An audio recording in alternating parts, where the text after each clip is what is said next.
Good afternoon, everyone. So, I'm taking this opportunity as a privilege to introduce today's faculty that we have today, Miss Ashla Rani. Miss Ashla Rani is a trustee and volunteer of Pallium India. She had come to Pallium India as a care receiver in 2014, became a full-time volunteer, and is now both a care recipient and a care provider. She works with people with disabilities and also acts as a counselor for children whose families have been devastated by serious illnesses. Ashla Rani has won the International Award for Excellence in Palliative Care 2021 in the Volunteers category. This is an annual award instituted by Cancer Aid Society USA for SAARC, South Asian Association for Regional Cooperation Countries. She won Kerala Government's Youth Icon Award in 2017. In the same year, she also won the State Award for the Most Efficient Employee in the Non-Government Sector. So it's my privilege to welcome Ms. Ashla Rani ma'am for the session. Thank you, ma'am. Over to you. Thank you, Vedika.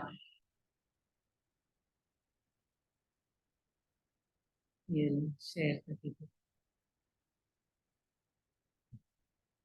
So good afternoon, everyone. So today we are going to talk about people with disabilities. So before we start, I would like to know we have around 34 participants. Go back. 34 participants in this room. So could you please tell me if anyone has any experience with disability? I mean the personal experience caring for somebody who is near and dear to you, or having a friend who studied with you or worked with you, or in any way, not as like you treating somebody as a patient, but as a patient or client, but as a personal experience. Do we have anyone in the group?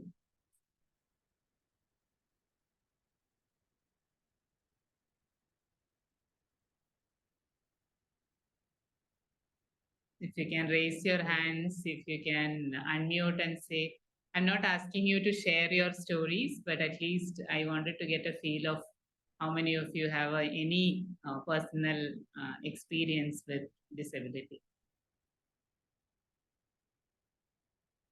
You can always also use the chat box for the responses.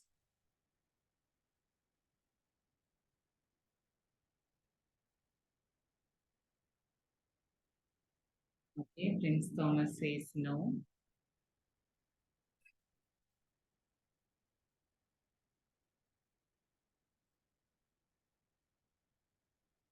Okay, so I assume this is going to be like a new topic for you. Though you might be knowing so many things about disability and have heard about so many things, but it is not something which you have experienced like on your own or for your friends or family. So maybe I'll be sharing some of my experience when we go through this topic. Okay, so Shivakumar, I have a personal experience in handling a family member with a disability. Okay, thank you so much, Shivakumar. So maybe while we go through this, if anything which I share resonate to you, please feel free to share it if you feel so. Okay, so we'll go next. We'll start with definition. Okay, so this is and I took this from WHO definition, and it's a very long definition. So, but I would like you to look at three words in this definition, which talks about like it's an impairment. Disability is an impairment. An impairment is a problem in bodily function. That means that I have an impairment. I cannot use. I have a spinal cord injury, and I cannot use my legs. So, an activity limitation, that is a difficulty in executing a task because of my impairment, because of my spinal cord injury. I'm not able to walk, and because of that, I'm not able to participate in many of the activities around. And participation restriction is because of my inability to walk, I'm not able to participate in many of the activities which are happening in the society. So these are the three keywords which we use when we discuss about disability, which is impairment, activity limitation, and participation restriction.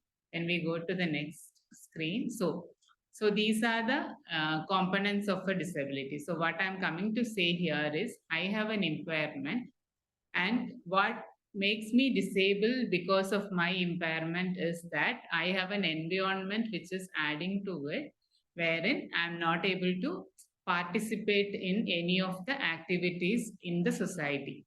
So now I live in Pallium, India, and I work and live in Pallium, India. So though I have an impairment and I'm not able to walk, I use an electric wheelchair where I'm able to use it on my own. I don't need somebody else to push it for me. So I can go any place, and I live an environment which is accessible to me. So in this building, I can go anywhere without any assistance from anybody as long as I'm sitting in this wheelchair. And I live an environment wherein I have people who treats me as a colleague, and they welcome me in their work and in their life. So the attitude of the society wherein I live is welcoming. So I don't feel any disability in this particular environment. So the moment I step out of this place, what I see is like, okay, buildings with steps and people staring at me and people asking me questions which are not sensitive. So that built environment which is not accessible, and the people in the society who are not welcoming me, and I feel this impairment and disability. So that is the I want you to look at this and understand that as a society there is a big part for all of us to play for you for to make me feel disabled or non-disabled. So it is up to us as a society to make the environment accessible and attitude welcoming, so that the person with an impairment doesn't feel that he or she is disabled. Or you can do the other way also, that you don't welcome me open heartedly and you don't make any effort to make this space accessible, and you make me disabled. So, so that is something for you to think about. And when we go to, so now that we are talking about disability in the context of health, I wanted you to look at some key facts from WHO. These I took all these from WHO fact sheet. So we have a lot of people with disability in this world, living in this world. And they also say that the number of people with disability are increasing. And they also say that at some point of your life, temporary or permanent, we all are going to experience this disability. So, and they also say that when we access healthcare, people with disabilities experience stigma and discrimination. So we go to a hospital, then it is not accessible. There are many places wherein the X-ray machines, scanning machines, things like that are not accessible, and people or the healthcare professionals are not welcoming. So you don't feel like going to hospital at all. So that prevents you from accessing healthcare. And they also say that we need to include, like, we need to have a disability inclusion in the healthcare. So I stop there. This is a long list. You can just Google and find out the list and go through it completely. I just wanted to have something for our discussion to get your attention to this. And this is a study which says that disability is actually associated with like poverty, lower education attainment, lower employment rates, and higher medical expenditure. It is so obvious that you don't have, so many times you don't get proper education if you have a congenital disability, and then because of that you are not able to get some kind of a job, and because of that you don't have any finances, and you also experience higher medical expenditure because of so many reasons. I'll show you how. So there are so many reasons why people with disabilities are not like ready to access healthcare, or which is preventing them from accessing healthcare. Those are accessibility. So you are not able to reach your hospital it is very difficult to get from your home to a road, and from there to a vehicle, and from there to a hospital. So accessibility is an issue, and dependence on others. You will have to find somebody to actually carry you from your home to a nearest road, and from there to your vehicle, and from there to accompany you to the hospital. So that is there. And high cost of transport, of course. If you have a fever, you can just get onto a bus or an auto and then go. But if I have to go, I'll have to find my own ambulance or other private vehicles. And then poverty or financial issues. So I have a disability and I'm not able to work, and my mother is stuck at home to care for me, and we don't have any income. So how there is already an associated poverty and financial issues at home, so that I'm not able to bear these cost of transport and other expenses related to the like related to receiving healthcare service. So like to this, when you all these are couple of words for you, but when I think of it, like I had a toothache couple of months back. So it was like all through the night I couldn't sleep, and I was like waiting for the morning. But morning came, and what do I do? Where do I go? So I had to call one of my colleagues. So she is a dental surgeon. So I called Sridevi in the morning asking, okay, so I have a toothache and I can't bear this pain. So she gave me a medicine for first. And then she said, okay, let me find out which hospital has got an accessible, like an OP.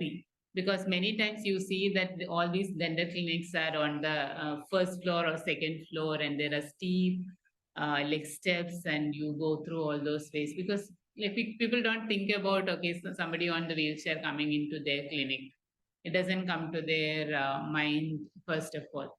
And so she made a couple of calls and found out a place, and then they said, okay, there is an OP in this place, and there is this doctor, you can go there. And she got me a token, so I could go. I had my colleagues here who could transfer me from my wheelchair to the car, and then come along with me and my mother, and then go there and extract my teeth. This is what happened for me. So if it was for you, you would have taken a bus in the morning and gone to a nearest uh, like dental clinic possible, and then you would have got it done. And for me, it took all these efforts, and it was because I had colleagues to help, and people like around to help and do this for me. Imagine me staying in my own house, which is a very rural village in Kannur in Kerala, and staying with my mother alone. What would I have done?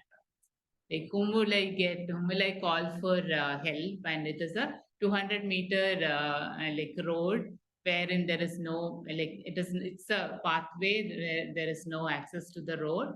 So I'll have to get somebody to carry me all through the way, and then uh, take me to a car or whatever vehicle it is available, and then go to the clinic. And where do I find a dental clinic which is accessible? I don't know anything in my like town which is accessible. All I remember is like all these steep steps when I think of dental clinics in my town. So what do I do? Maybe I suffer, or I get some kind of a painkiller from a local pharmacy and try to resolve this issue. And then how many days can I go on like that until I get this teeth extracted? So that is the reality for so many of us. And if you can go to the next slide.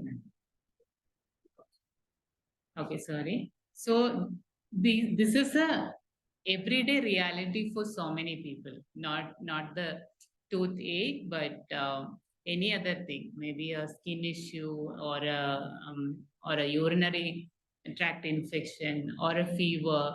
So we see people repeatedly coming to our OP 2 days or 3 days after having their fever, though they know that it could be a urinary infection, because maybe they were waiting for somebody to like take them to the OP, or they were just like, okay, so no, it is okay, let me just check for one more day, wait for one more day and see whether it is going off or not.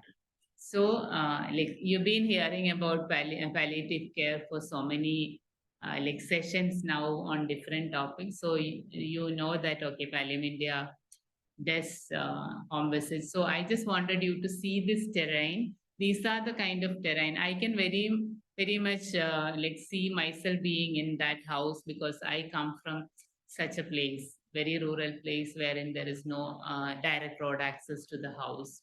So these are the kind of places we reach uh, in palliative care, and that is why we should do it, because people can't access many times. So we saw all these barriers, these accessibility, dependence on others, and high cost of transport, and then already having this poverty associated to it.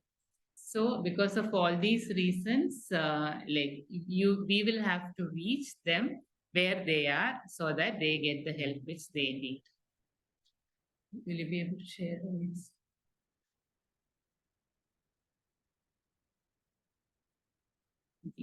Give us a moment to share the PPT again.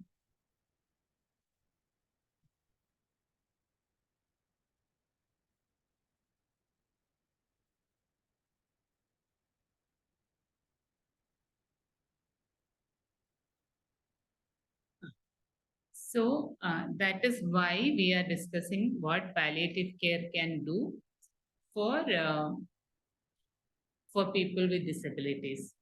So when it comes to people with disabilities in a higher income countries, what happens is like they have a separate system which is working efficiently so that they get people with disabilities get proper rehabilitation, and then they go into the society as we all go without a disability, and places are accessible, people are open minded, and then they are welcoming, so they can go, they don't have to worry so much about it, they can just go out to their nearest supermarket shop and come back home and even cook and do everything on their own, even on a wheelchair.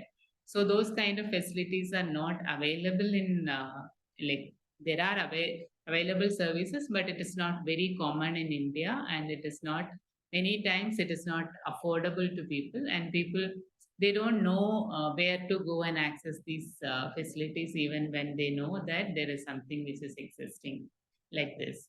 So that is one reason. And the other reason is like, okay, so in our country, when we have a physical disability, that itself causes serious health related suffering, because you get repeated urinary infections and you wait for so many days at home, you don't get treatments on time, you don't have access to primary health care many times, so that itself is causing you a lot of uh, health related issues.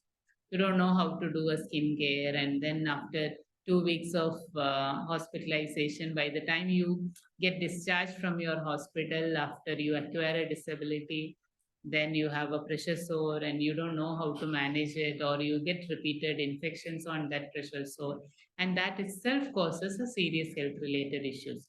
You lose your job, and your spouse or your family member caregiver is stuck at home caring for you, and then they can't go for a job, and you don't have an income, and you suffer because of that, and you have a lot of emotional issues wherein what do I do with this, I don't know how to go forward in life, and that is giving you a lot of emotional issues.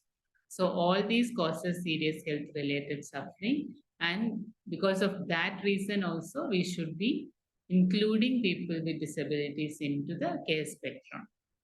So we have done it in Kerala, like almost all the palliative care institutions in Kerala include people with disabilities into their care spectrum. So it is possible, and it has actually been like shown in Kerala. So I want this to happen in anywhere in the world, at least in India. So here are some things which we can do as health palliative care providers. You are here learning about palliative care, what you can do for palliative care. So these are some things which we should remember while doing it. So this.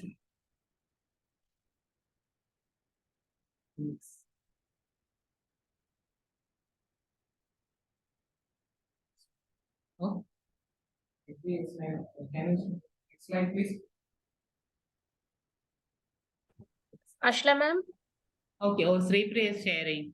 Okay. Yes, ma'am. Actually, there was a connectivity issue from Pallium, so I just logged in from my home. Sorry for the inconvenience. I That's hope the okay. slide is correct. Yeah, this next slide. Just a moment, ma'am. Okay. Okay, thank you so much. Okay. So, Okay. okay, the next.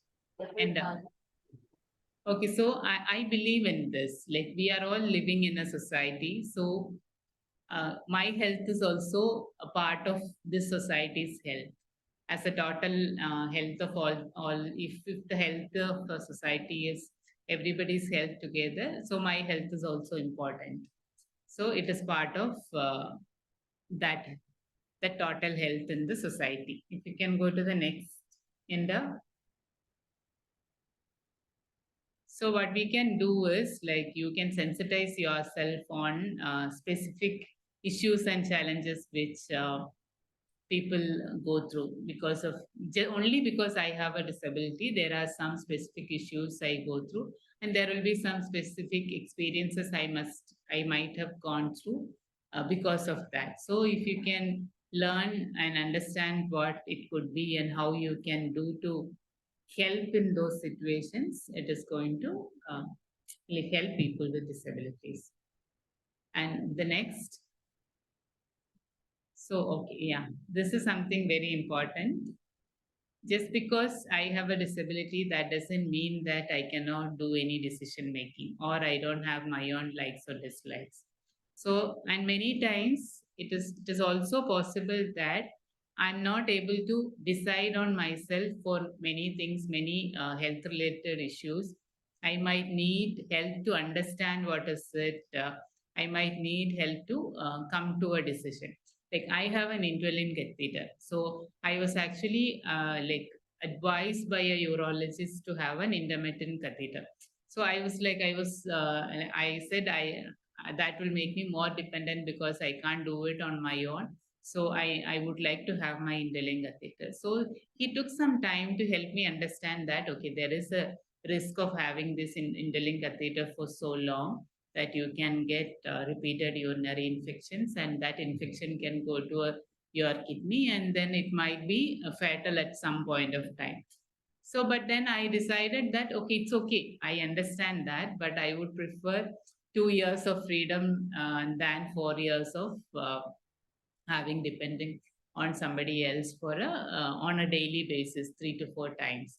And my water intake was also very important for me. I can't go thirsty for a long time. I would like to have my water whenever I would feel like. So, so it was after that information, it was easy for me to take that decision. So it was I was happy that I got that opportunity to talk to such a doctor who could help me with that, who could give me the information which I need, and who also respected my wish. Instead of insisting on going for a indwelling, ICC, intermittent catheterization, which is a process wherein you insert a catheter and drain your urine during maybe in an interval of 2 to 4 hours. An indwelling catheter is a permanently fixed catheter inside your urethra to drain your urine. So I was happy that I had such a urologist to help me with that, but not many of the people, my peer people I meet with, they don't have such an opportunity. So when we talk about palliative care, it is all about keeping patient in the center and family in the center and helping them understand and all those kind of things. So in palliative care, what we can do is to respect the wishes and then give an opportunity to like raise their doubts and then clear and give proper information and then reach to a point wherein a decision is made based on the information and based on the health. And then the final word is on the patient, whoever it is. So, Sri Priya, so I'm stopping here. It is about what we can do. And if you have any doubts, if you want to ask anything now, okay. So there is one more line in the bottom, which is very important to me at least. So it is like, okay, it is for us. I believe that in this Zoom meeting, we are all these people, 34 or 36 people here, and we are together in this, and we are a society. So instead of looking at me as a person with disability as a separate sitting here, and then you all sitting in the other part and saying that, okay, what can I do for Ashla? What can I do for them?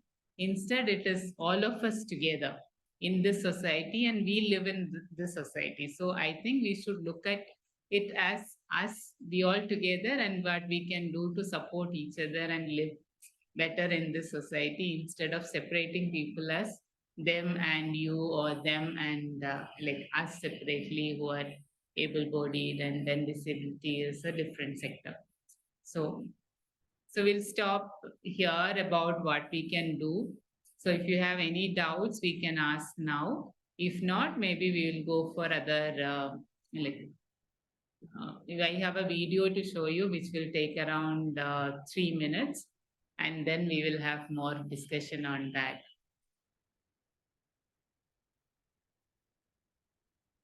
Do you have any? We'll see some comments. If you can maximize that chat box.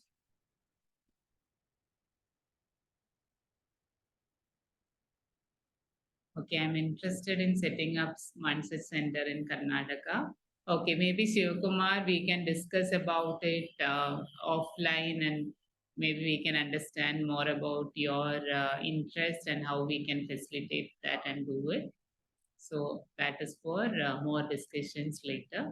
So if you have any other points to say, anybody to say, we'll listen to that. If not, we will go for the video.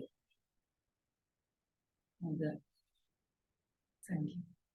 Minimize. Minimize.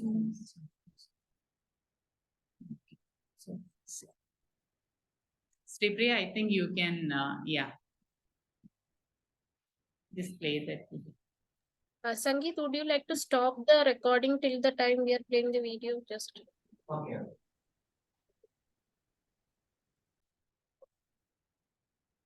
So now I really need your responses. So tell me, what are some of the words which you heard? So I just took this. There are so many videos on the internet for you to find about disability sensitization, disability etiquettes, and all those. But Sripriya, you can go to the next slide. So just tell me what are, okay, so Neha says people first. Look at the person, not the disability. Recognize, respect, respond. Okay. And some, thank you so much. So any other keywords which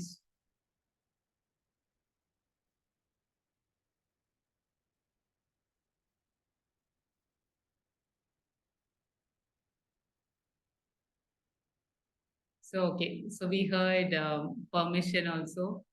We heard decisions. Okay, ask their permission. They are self-reliant. So okay, so these are some of the keywords which we heard, and also I really hope that you will go back and look at more of these kind of videos. So what we'll do now is, like, I'll just go for the next couple of slides to look at some of these and maybe share my experiences on that, or why I think it is important. So things which I speak here might be mostly dependent, like mostly about physical disabilities, because that's what my personal experience is. There are a lot of things wherein like which you can find on the internet, where you will find separate for people with deafness or people with blindness? How do you communicate? How do you actually, if you truly want to help, how do you help people? So, next slide, Street Priya, please. Okay, so tell me, how many of us in this group has our own maybe likes, dislikes, opinions on things, or certain decisions in life? How many of us does not have? You think that, okay, you decide for me, or I'm okay, whatever you give me. Any of you?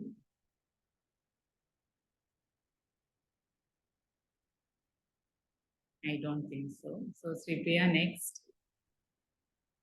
So, as the video said, remember that people with disabilities are like they are people too. And also that many times I know what do I need because I've been living this life for 13 years. And it's a knowledge accumulation for the way when you receive, when you get an acquire a disability at later stage of your life, what happens is like I met with an accident when I was 28 years old. So after that, for me, it was like relearning everything. I had to learn to feed myself, to sit up and do hours and hours of physiotherapy for many years continuously, to do all these kind of things, to type in my laptop, to write again, to sign again, and to learn to like do all those things. It took a lot of effort.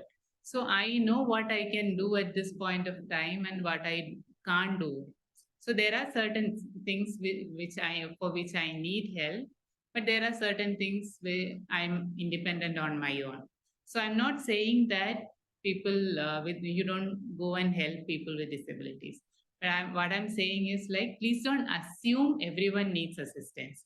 So the moment I need two people to shift me from a bed to wheelchair. So I call Sankeet or I call whoever it is available in the office in the morning to help me do that. But the moment I'm in this wheelchair, I can propel on my own. This is an electric wheelchair, and I can actually control this wheelchair with my two fingers. But then with me, for maybe I'll be weighing around 60, 65 kgs easily, and my wheelchair is 40 kg, and then it is more than 100 kg for sure. And you will not be able to push that wheelchair even if you want to help me. So pushing that wheelchair is not the help which I need, but I would need a help to open the door, switch on this AC or a fan or a light, and I would need a lot of help in different ways, but not pushing my wheelchair. But what people do is like the moment they see me, they feel so helpless and they want to help me in some way, and then they'll push me. And I have had enough experiences wherein people taking me from in the doing the opposite direction of where I wanted to go, or I was waiting for somebody and they were just taking me somewhere. So all those kind of experience. So please don't assume. If you really want to help somebody, please go and ask what do you need, or say that I'm here and if you need any help, because that gives me confidence. In this building I don't have to get any reassurances from anybody because I know that I can ask anybody for any help and they'll be there. But when I go to a open place and I'm in the middle of strangers, I hesitate sometimes. And there are a lot of people who actually don't ask at all for help because they're afraid of rejection. So all these 13 years of life, I have become like, okay, I'll ask anybody, and even if you don't help, I don't mind. If you help, I'm fine, because I've seen in life that okay, if you ask 10 people, uh, almost all the time, like at least 8 of them help you, and I don't mind getting rejected by 2 people when I ask for help.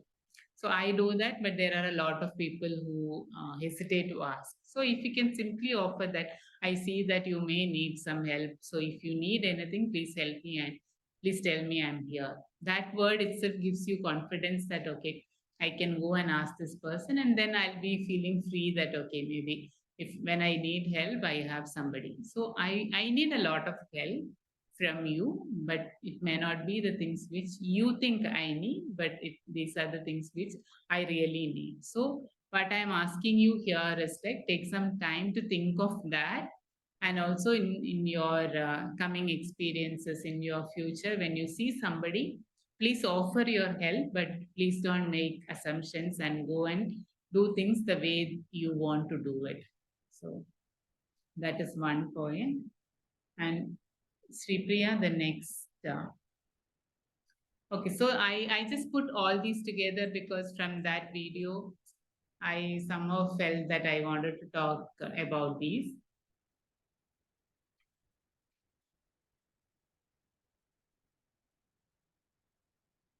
I know many of us, when we meet each other, we ask, okay, what is your name? Where do you come from?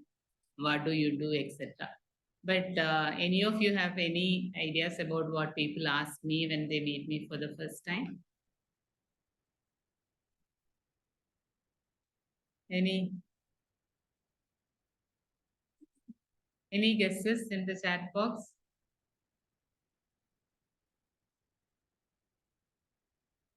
About your accident. Okay. What happened to you? Okay. Anything else?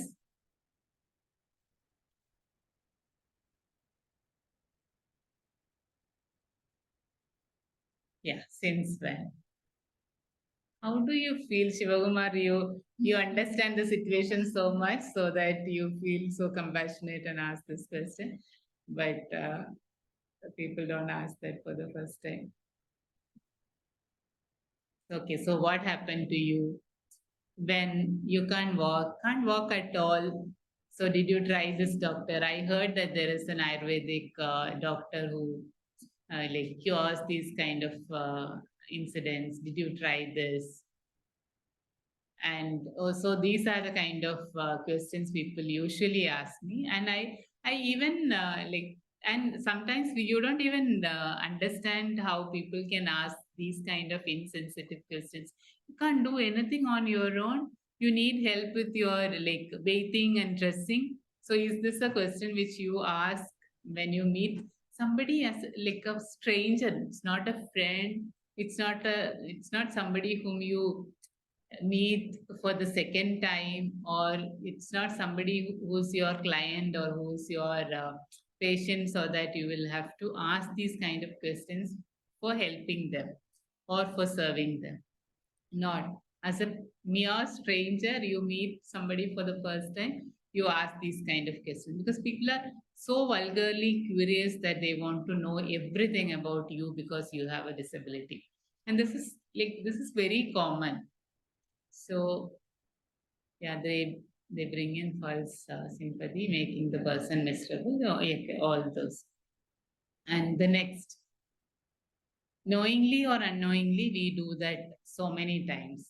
Because for me, I am a 42-year-old and I think like a 42-year-old. So though I am dependent like a 6 months old for my daily activities, that is shown when I'm sitting in a wheelchair or when I'm asking for help or when I'm seen outside, but that's not who I am. I think as who I am, and I think as a 42-year-old. But then you treat me like a kid. You ask me, oh, all those kind of pulling your cheek and then patting your shoulder and then asking all those kind of I don't know, I don't remember an example to say, but I remember this familiar feeling wherein people make you feel like a 6-year-old. So that is what they do. So it may, you may not be doing it consciously, but as a, at least when now that you have come to palliative care and you are learning about palliative care, it's time that you become conscious about what you are doing and change it wherever it is required and speak directly to the wheelchair user. We all do that. We always talk to our caregivers, whoever is sitting next. Can't she do anything? Or where is she going? Or what is she going to eat? I have my own likes and dislikes. I know what kind of food I like and what do I want. And my mother may not be knowing what do I feel like eating right at the moment. You don't decide what you are eating, going to eat for your lunch during your morning time and discuss with your friends or mothers, right? You eat whatever you feel like eating at that moment. So I can decide for myself what do I want for my lunch. And if you ask my mother, you may not get the right answer. So please ask me what do I want. And I've had a very interesting experience on this also. That we all went to a restaurant to eat, and we were all sitting and like around the table, and then I was not given a menu card, and everybody else. And then that waiter came and asked, "What would you like to eat?" And I said, "You didn't give me a menu card, and how am I going to choose?" He apologized and gave me one. But what I'm saying is like, we all assume so many things. The moment you see me in a wheelchair, you assume that I can't read, or you assume that I don't decide for myself. So it is not quite natural for you to extend that other menu card to me to choose for myself. So we do that. So it was it was not to find fault on that person, but to it was so interesting. I was just thinking, how do we actually associate these kind of things? So once I was going for a walk with a friend, and then that an elderly lady, she was asking my friend, okay, is she mentally retarded? So I'm not saying that having an intellectual disability along with the physical disability is an issue. There are people with people like that, but what is an issue is we associating people we associating disabilities like that. We cannot say that because one person is on a wheelchair that this person is going to be intellectually challenged. We cannot assume that. So that is one thing. So you ask and you don't assume that, okay, you don't associate disabilities together. So the other one is quite like obvious. You saw it in that video also, that my wheelchair is mine. And like, see, I go out with friends, and then all of them their handbags, I carry it on my wheelchair, and then they find that okay, so we don't have to carry it. It's heavy with all this water bottles and everything. So we happily do that. I'm not talking about that. I'm talking about meeting a uh, stranger for a first time, and even before you becoming a friend to that person, and then like leaning on to their wheelchairs or holding to their wheelchairs without their permission. So the last one, I'm actually interested in this because you know why? It is not only that our power equations are different when you stand and I sit and talk. It is also that it hurts my back when you actually do that. When you sit next to me, stand next to me and talk, and I'm not able to like concentrate for a long time because my neck starts hurting. For my physical reasons also, please, when we meet each other, sit down if it is possible and talk to me like we talk to anybody else, equal to equal. Sri Priya, can you go to the next slide? And I want maybe 1, 2, 3. I have 3 slides on this, and I want somebody to read this.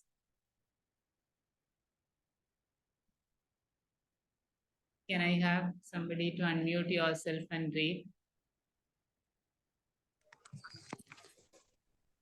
Am I audible? Yeah, sure. Prince, please. Yeah.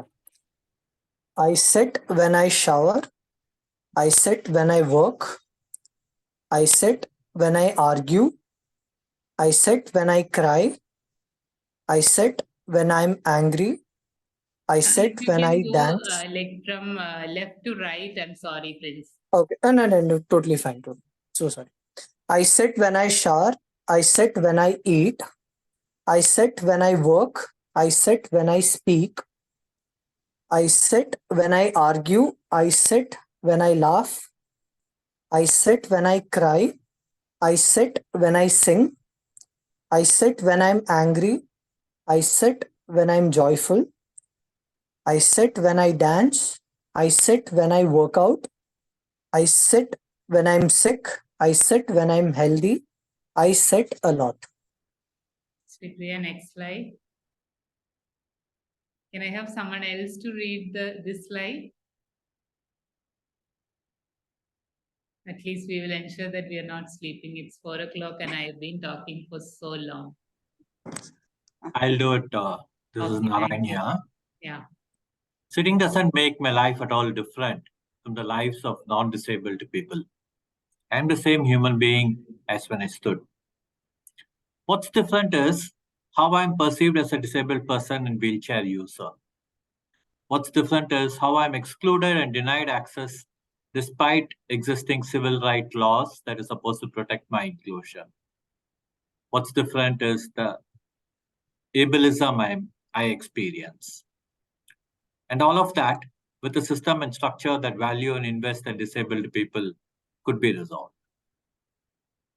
Next slide, Shripriya. Okay, someone else?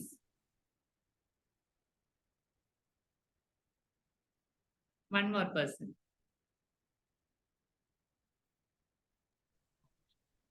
We are whole, complete people, and we are knocking on the door of society, asking, demanding to be let in. Answer the door, loves. Answer it with your vote, answer it by following and sharing disability justice work. Answer it by becoming educated and listening and believing our experiences. You can make the difference. Okay. Tuller. Sure. Shripriya, the next slide. So I actually took it, I got it in one of our groups and I really loved because I sit a lot too. And in fact, I sit always unless I'm lying down. So I just wanted to share this with you because it resonated so much like with me. So this is written by Carson Tuller and he writes so many things and you saw all these disability rights and laws and votes and all. Because he's from the US and he's talking from that advanced world, and people with disabilities from India may not speak so strongly like this because we are still going through a lot of basic issues like even having an opportunity to come out and talk to people like we can do in this world. At least the social media is changing a bit of it, but not so much. So I'm ending it here and we can discuss, we can go to the next slide. So I would like, we have half an hour, right? 4:30. So we have half an hour for the discussion. I would really love to hear from you all about what you feel about or what, if you have learned something new or if you are going to do something new from now on or whatever it is, please share. And maybe something for me to learn also. It is not like, okay, I say everything and then you learn, but you could have your own experiences to share also.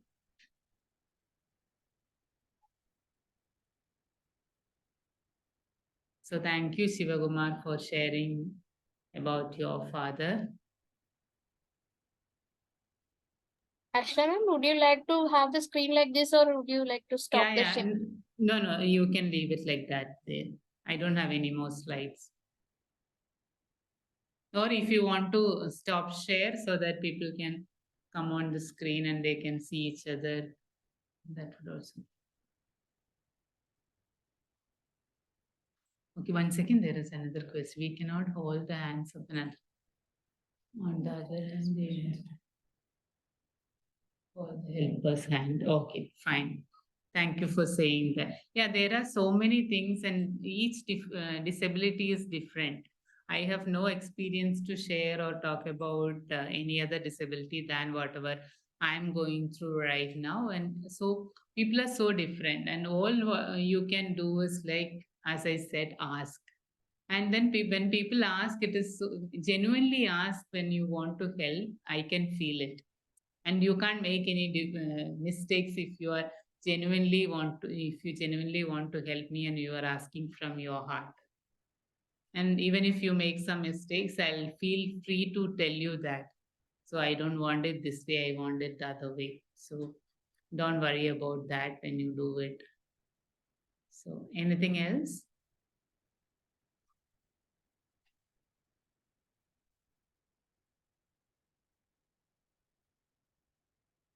Devika is going to end this session only at 4:30. So either we all sit like this till 4:30 or we talk.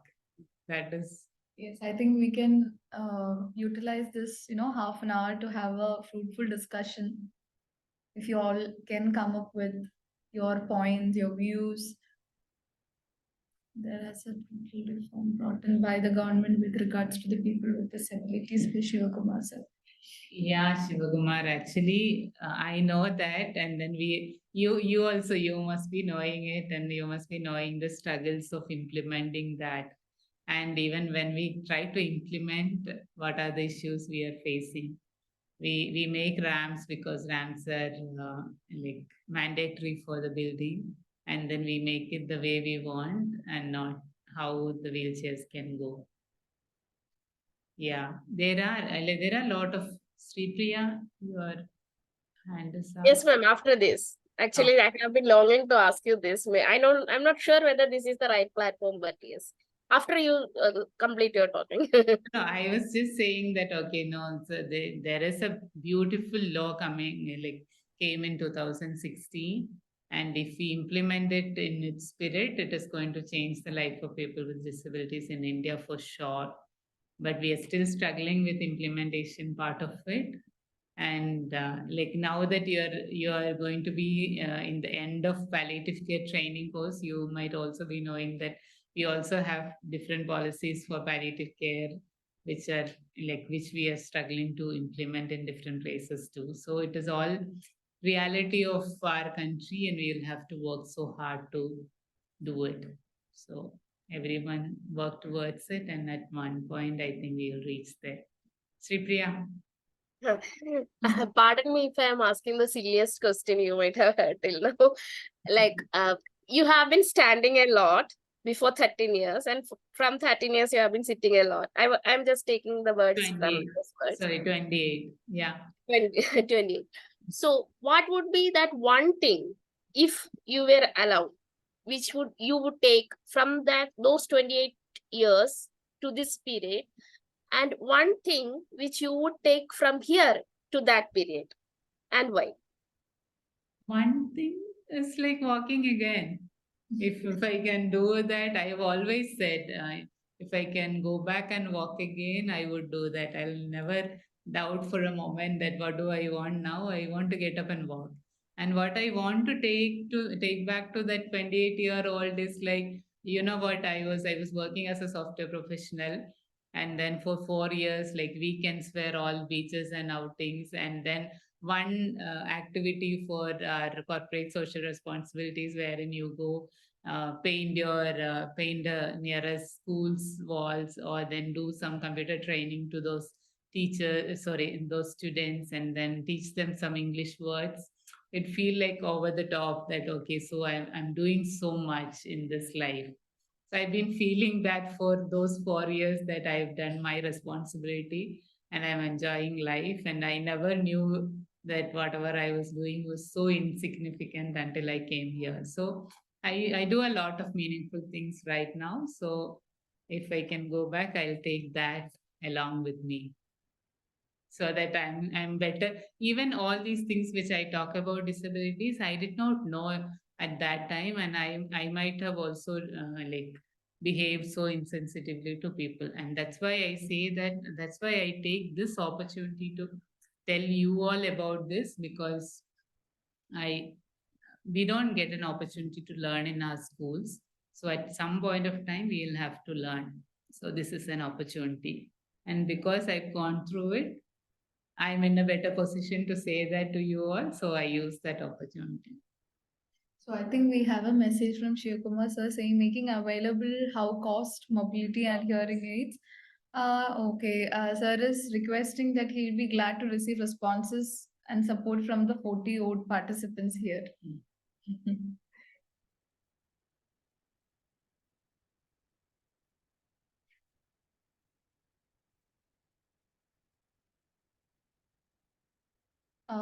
Sir, would you like to unmute, and probably you talked about your father and your few experiences on it. Would you like to share your experiences to all the participants and also for us? Would you like to do that? I'm just asking.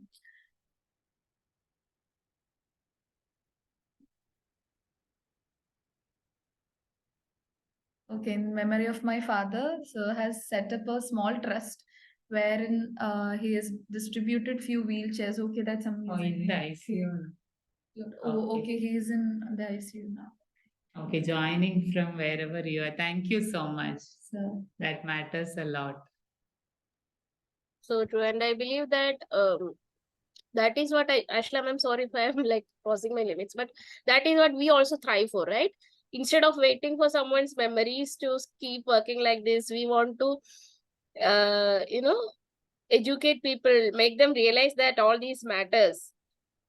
When you are doing as very, very small deeds will mean a lot in many people's lives.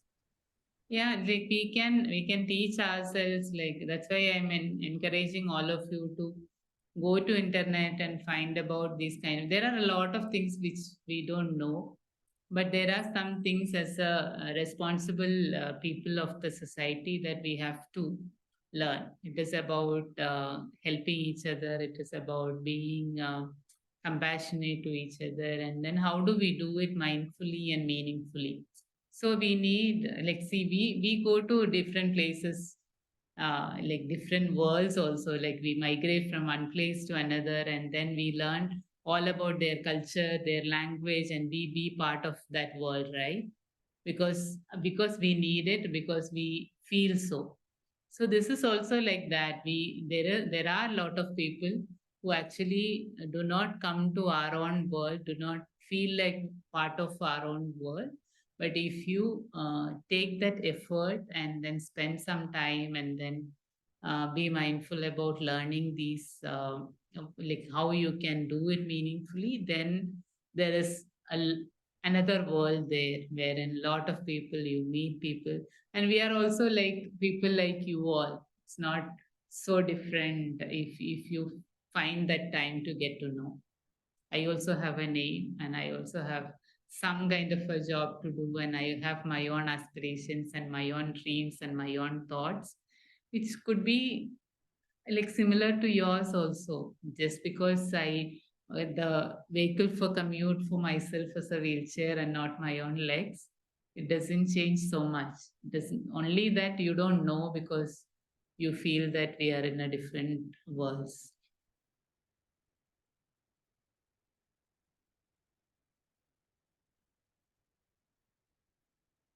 Thank you, Shivam.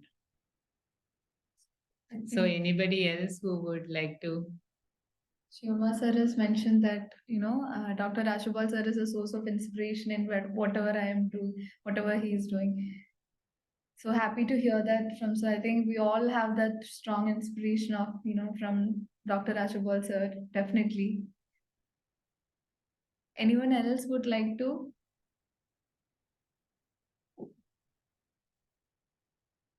If you could tell me one thing which you will do differently from now that you spent these 1 hour listening to me non-stop talking.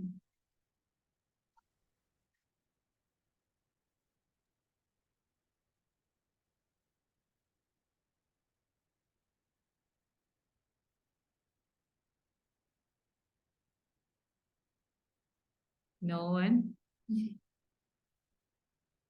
That's not so encouraging for spending an hour talking.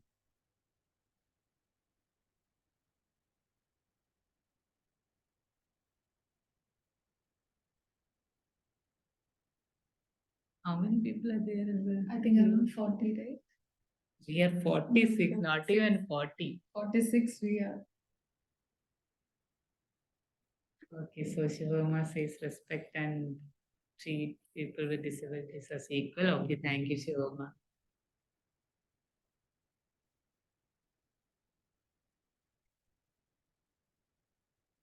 Okay, thank you so much.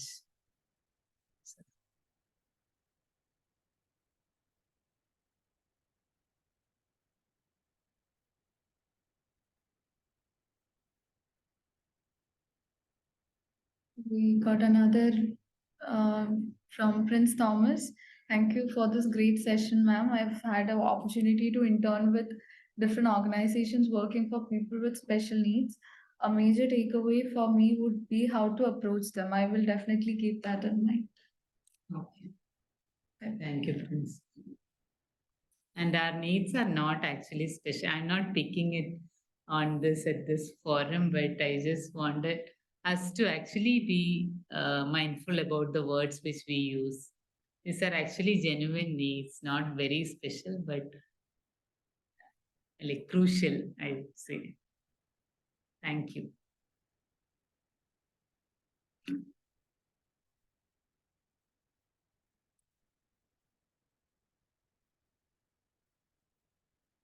Thank you, Shivamar. We welcome you.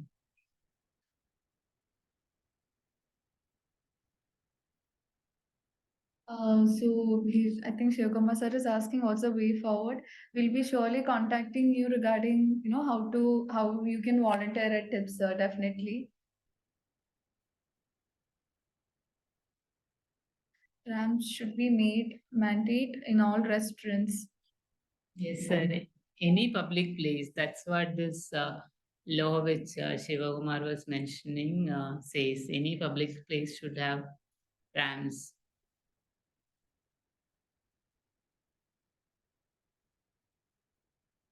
Yeah, sure. We will have it here, right? Yes. Sankeet has it, Shivakumar. We will get back to you. Both your number and email. Thank you.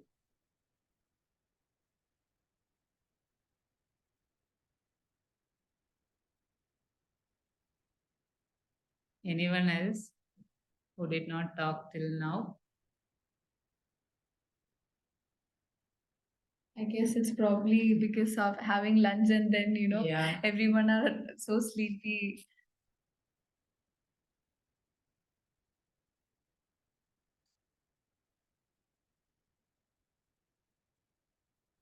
Thank you, Shivakumar. We also have like a plan of one which is already available in Trivandrum. So we made two. So maybe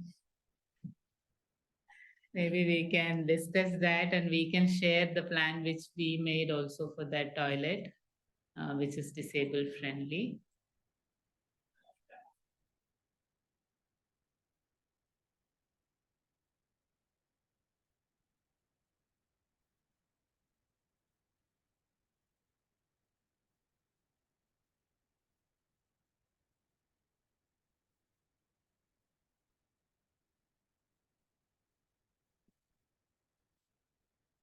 So if nobody has anything to say, then we will close the session. At least you will have 20 minutes to yourself. Shall we? But you can also definitely use the mail to have any more doubts or clarifications or anything which you would like to share later. Also, you can use that. So, not anymore. Anyone would like to? You can use the chat box. So I don't think it's that difficult. You can. Surely, the session is an eye opener about how to treat people nicely. Thank you. Thank you for more responses. We would love to see more responses. Thank you, Kavita ma'am. And it's also okay not talk because I don't want to push you so Yeah, much. I'm also like a person like that who would think so much about, oh, I should say something, or I really want to say something. Shall I say? Shall I not say? And by the time I decide that okay, I'll say that now, that the session will be over. So I do that a lot even now. So it's okay even if you don't want to or you don't like have the courage to say, or you don't. I think Shivakumar has asked about the school, children with disabilities. We forgot the school.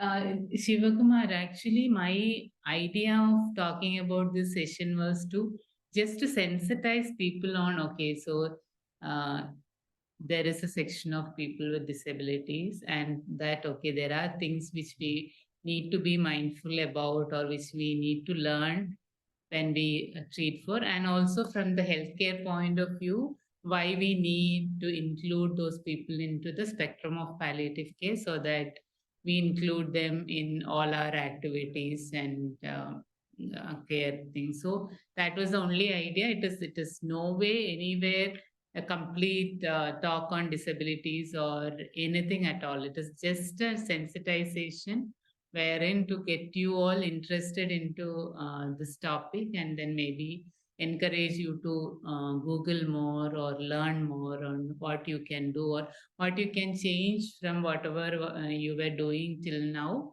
so that from tomorrow on there is something better happening. That was only aim. So this is not like anywhere a full talk on disability. Please don't take it like that. It is just a sensitization. So we have a message from Manam. She, thank you for the session. I learned that people with disabilities might have some specific needs, but rest they are no different than any of us. Thank you.